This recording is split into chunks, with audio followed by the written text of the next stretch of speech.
sclérose latérale amyotrophique ou SLA est une maladie neurodégénérative du neurone moteur qui se définit par une atrophie musculaire progressive. On en distingue plusieurs formes, dont la forme bulbaire qui se traduit par des troubles de la déglutition, de l'articulation et de la phonation.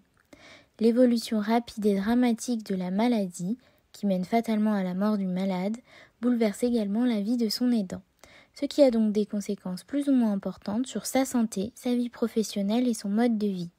Il n'existe aujourd'hui aucun traitement curatif.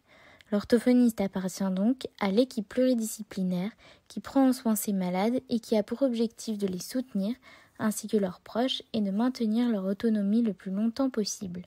Le 17 mars 2020 marque le début de la crise sanitaire liée au Covid-19 qui impose au système médical français une réorganisation qui permet d'introduire considérablement les outils de télésoins dans le suivi des patients.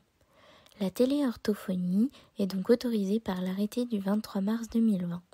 Elle présente plusieurs intérêts dans la prise en soin des malades SLA.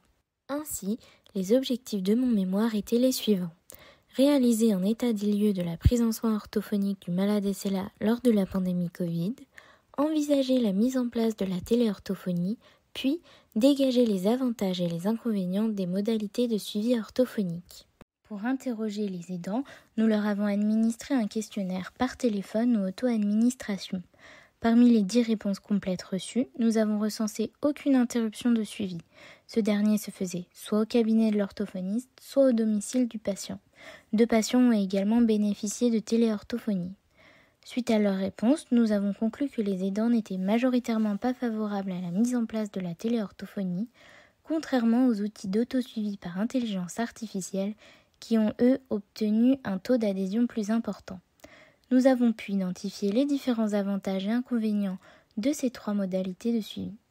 La présence physique du professionnel a été plusieurs fois évoquée, tout comme la possibilité de poursuivre la prise en soin grâce à la téléorthophonie.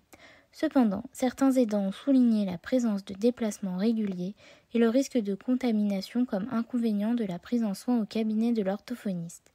D'autres aidants se sont plaints d'une moins bonne qualité de suivi via la téléorthophonie.